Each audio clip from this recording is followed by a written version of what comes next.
Private కళాశాలల యాజమాన్యాలను ప్రభుత్వం భయపెట్టి కళాశాలలు తెరిపించిందని మాజీ మంత్రి శ్రీనివాస్ గౌడ్ ఆరోపించారు. పోలీసులు ఇన్వాల్వ్ అయి కేసులు పెడతామని భయపెట్టించి కళాశాలలు ఓపెన్ చేయించారన్నారు.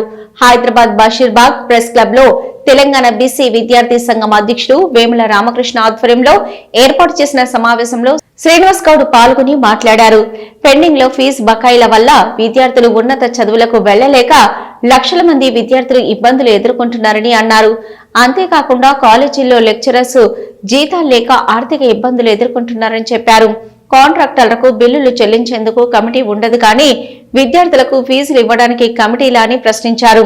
విద్య, ఆరోగ్యం కాంట్రాక్టర్లకు 2 ఏళ్లుగా ఎంత డబ్బులు ఇచ్చారో శ్వేతపత్రం విడుదల చేయాలని డిమాండ్ చేశారు. గత ప్రభుత్వం పేరు చెప్పి దాటవేసే కుట్ర చేస్తున్నారని, పెండింగ్ బకాయిలు ఎగ్గొట్టాలన్న కుట్ర కనిపిస్తుందని అన్నారు. కాలేజీ యాజమాన్యాలకు తెలంగాణ ఉద్యమకారులు, విద్యార్థి సంఘాల మద్దతు తెలపాలని, తమకు చెప్పకుండానే కళాశాలలు ఓపెన్ చేశారని విమర్శించారు. కాలేజీలు ఓపెన్ చేశారు కానీ మళ్లీ బకాయిలు రాలేదని, మళ్లీ బంద్ చేయొద్దని సూచించారు. ఈ నెల 15న ఫీజు పోరు పేరిట విద్యార్థి సంఘాలు, రాజకీయ పార్టీ నాయకులతో అఖిలపక్షం సమావేశం నిర్వహిస్తామని శ్రీనివాస్ గౌడ్ తెలిపారు. విజయవంతం చేద్దాం అఖిలపక్ష సమావేశాన్ని, విజయవంతం చేద్దాం విద్యార్థుల అఖిలపక్ష సమావేశాన్ని. పెండింగ్ లో ఫీజుల బకాయిలు వెంటనే, పెండింగ్ లో ఫీజుల బకాయిలు వెంటనే, పెండింగ్ లో ఫీజుల బకాయిలు వెంటనే.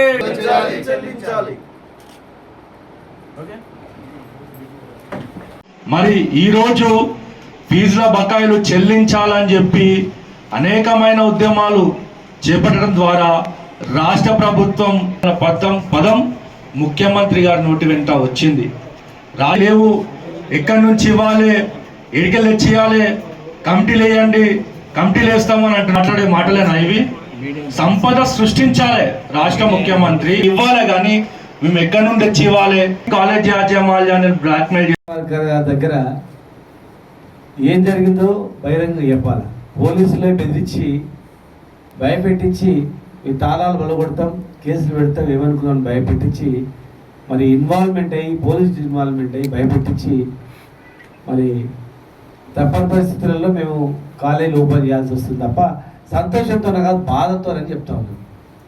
ప్రభుత్వాన్ని విజ్ఞప్తి చేస్తూ ఉన్నాం, దయచేసి మీరు భయపెట్టించి కాలేజీ చెప్పగలుగుతారు, ఓపెన్ చేస్తారు.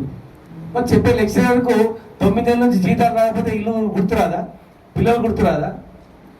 కాలేజీ యాజమాన్యానికి నీళ్ళు దాపుతాడా, కరెంట్ బిల్ కడతాడా, వాటర్ బిల్ కడతాడా? కొన్ని వందల వేల మంది, దాదాపు 12,000 1300 మంది ప్రైవేట్ బిల్డింగ్లలో ఉన్నాయి. మరి ఓనర్స్ కట్టుకొని పాపం వాళ్ళు అప్లపాలైపోయి కిరాయి రాకుండా వాళ్ళు బాధలు ఉంటారా? ఇంతమందిని బాధ పెట్టి బలవంతంగా నెత్తి మీద తుపాకి పెట్టడం పెట్టి తెలుస్తావా సస్తావా అంటే తప్పని పరిస్థితులు తెలిసింది. మరి తెలిసిన తర్వాత మరి విద్యార్థులకు సర్టిఫికెట్లు ఇవ్వండి, ఇవ్వమని చెప్పారు. మరి మీరు సర్టిఫికెట్లు ఆపొద్దు, ఇవ్వండి ఆదేశాలు ఇచ్చిర్రా? భవిష్యత్తు గురించి ఆలోచన చేసిండ్రా? లెక్చరర్స్ మరి ఏం తినాలా? వాళ్ళు గడ్డి తినాలా, మన్ను తినాలా? పిల్లలకి ఏం పెట్టారు? వాళ్ళ సొంత పిల్లలు ఒక్క లెక్చరర్ పని చేస్తే ఇంట్లో 2 పిల్లలు, భార్య, పిల్లలు ఎట్లా బతకాలి? వాళ్ళకు ఆలోచన చేసిన వాళ్ళకి ఏం పెట్టాలి? వాళ్ళ తిండికి సరిపోయేటువంటి కొన్ని నిధులు విడుదల చేసి జీతాలు ఇవ్వండి, ఫస్ట్ కిరాయికి బిల్డింగ్లో కిరాయిలు ఇవ్వండి, ఏమైనా అప్పులు చేస్తే అప్పులు కట్టుకోండి, కొన్ని విడుదల చేయాలి కదా. దసరాకు 300 కోట్లు అన్నారు, దీపావళికి అన్నారు. దసరా పోయింది, దీపావళి పోయింది, వచ్చినాయి మొత్తం 1200 కోట్ల 300 కోట్లు ఇచ్చిండ్రు. టోకన్లు ఇచ్చిండ్రు, టోకన్లకు ఒక కమిటీ, టోకన్లు ఇవ్వడానికి ఒక కమిటీ, టోకన్లు ఇవ్వడానికి ముగ్గురు మంత్రులతో కమిటీ, టోకన్లు ఇచ్చిన తర్వాత టోకన్లు అమలు చేయడానికి మళ్ళీ ముగ్గురుతో, కోదండరాం గారితో పాటు ముగ్గురుతో ఒక కమిటీ. కానీ 1200 కోట్లు లెక్చర్లు విద్యార్థులకు మాత్రం ఇచ్చేది, కానీ విద్యార్థుల ఫీజు రియంబర్స్మెంట్